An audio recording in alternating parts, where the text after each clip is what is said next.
Welcome back to Soilsage Chronicles, fellow garden enthusiasts.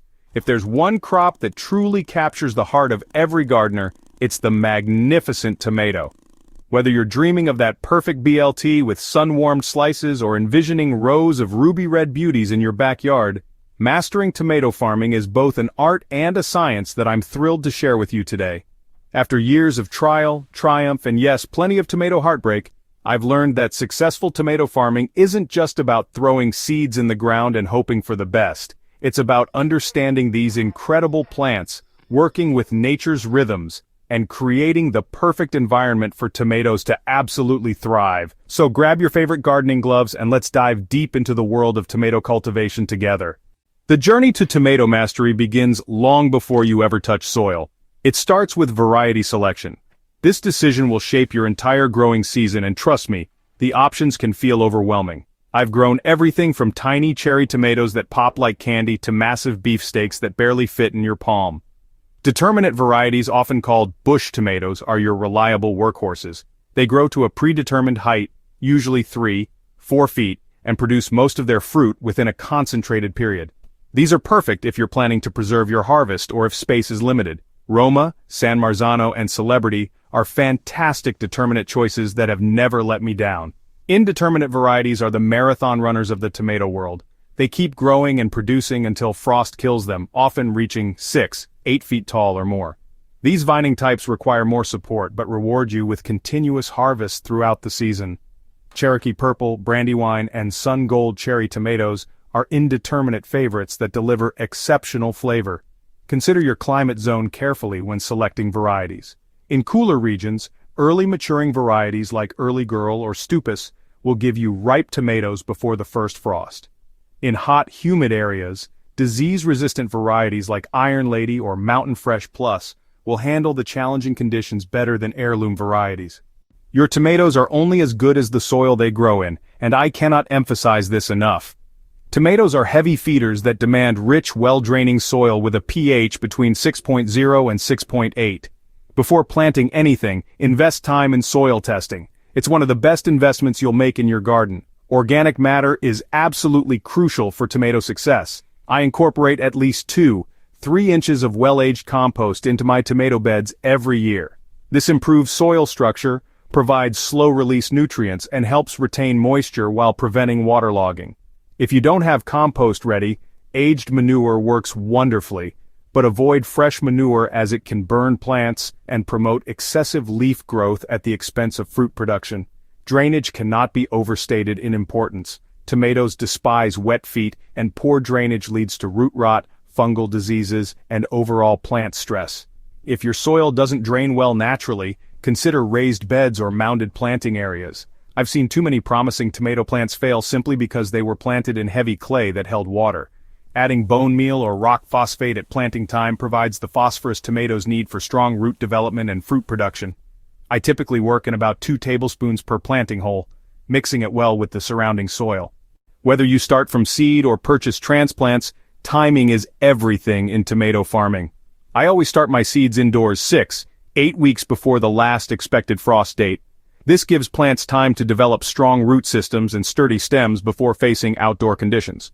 When starting seeds, maintain soil temperature between 70 to 80 degrees Fahrenheit for optimal germination. Once seedlings emerge, gradually lower the temperature to 60 to 65 degrees Fahrenheit at night and 70 to 75 degrees Fahrenheit during the day. This temperature differential encourages strong, stocky growth rather than leggy, weak plants. The transplanting process requires patience and attention to detail. Never rush this step, even if you're eager to get plants in the ground. Wait until soil temperature consistently reaches 60 degrees Fahrenheit, and nighttime temperatures stay above 50 degrees Fahrenheit. Cold soil shock can set plants back weeks or even kill them entirely. Before transplanting, harden off your seedlings gradually over 7-10 days. Start by placing them outside for just an hour in a protected spot, gradually increasing exposure time and intensity each day. This process prepares plants for the harsh realities of outdoor life: wind, temperature fluctuations, and direct sunlight.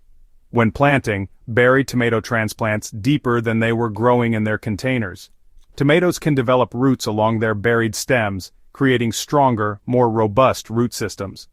remove lower leaves and bury up to 2/3 of the stem for maximum root development. Proper support is non-negotiable for healthy tomato plants, and I've learned this lesson the hard way after watching beautiful plants collapse under the weight of their own success. Install support systems at planting time to avoid disturbing roots later. Cages work well for determinate varieties and smaller indeterminate types, but invest in quality cages that won't bend or collapse. Cheap, flimsy cages are false economy. They'll fail when you need them most. I prefer heavy-duty wire cages at least 5 feet tall with wide openings for easy harvesting. For vigorous, indeterminate varieties, staking provides superior support and air circulation. Use sturdy stakes at least 8 feet tall, driving them 18 inches deep into the soil. Tie plants loosely using soft materials like cloth strips or plant ties, never wire or string that can cut into stems. Trellising systems work exceptionally well for multiple plants and maximize space efficiency. Install a strong framework of posts connected by horizontal wires or fencing. Train plants up the trellis, weaving stems through supports as they grow. Proper watering might be the most critical aspect of tomato farming, and it's where many gardeners struggle. Tomatoes need consistent moisture levels, not too much, not too little, and definitely not erratic patterns that stress plants and reduce fruit quality. Deep, infrequent watering encourages deep root growth and better drought tolerance than frequent shallow watering. I water my tomatoes thoroughly 2-3 times per week rather than daily light sprinklings. Mulching around plants conserves moisture, suppresses weeds, and prevents soil-borne diseases from splashing onto lower leaves. Apply 2-3 inches of organic mulch like straw, grass clippings, or shredded leaves, keeping mulch several inches away from plant stems. Soaker hoses or drip irrigation systems deliver water directly to root zones while keeping foliage dry. Tomatoes are notorious heavy feeders, and proper nutrition directly impacts yield and fruit quality. During the early growing season, tomatoes need balanced nutrition to establish strong root systems and healthy foliage. I use a balanced organic fertilizer with equal parts nitrogen, phosphorus, and potassium at planting time, then switch to a lower nitrogen formula once flowering begins. Too much nitrogen during fruit production creates lush foliage at the expense of fruit development. Calcium is crucial for preventing blossom end rot, a common tomato problem that creates black, sunken spots on fruit bottoms. Even experienced gardeners face tomato challenges, and recognizing problems early makes all the difference in successful management. Blossom end rot, as mentioned earlier, typically results from inconsistent watering rather than calcium deficiency, despite its appearance. Cracking occurs when plants receive too much water after dry periods, causing fruit to expand rapidly and split. Hornworms can devastate tomato plants seemingly overnight, but they're easy to control with regular inspection and hand-picking. Disease prevention starts with proper plant spacing for good air circulation, avoiding overhead watering, and removing infected plant material immediately. Knowing when and how to harvest tomatoes can mean the difference between mediocre and exceptional flavor. Tomatoes continue ripening after picking, so harvest them when they show the first blush of color for best flavor development off the plant.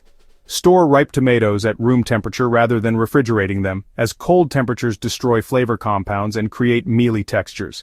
At season's end, harvest all remaining fruit regardless of ripeness. Green tomatoes can be ripened indoors, used in recipes, or processed into green tomato relish and other preserves. There you have it, fellow gardeners, everything you need to know to grow incredible tomatoes from seed to harvest. Remember, successful tomato farming combines science with intuition, patience with persistence, and most importantly, learning from both successes and failures. I'd love to hear about your tomato growing experiences in the comments below. What varieties are you growing this season? What challenges have you faced? And what successes are you celebrating? If this guide helped you on your tomato growing journey, please subscribe to Soilsage Chronicles for more in-depth gardening wisdom. And don't forget to share this article with fellow gardeners who could benefit from these time-tested techniques. Together, we're cultivating not just better gardens, but a deeper connection to the incredible world of growing our own food. Happy gardening!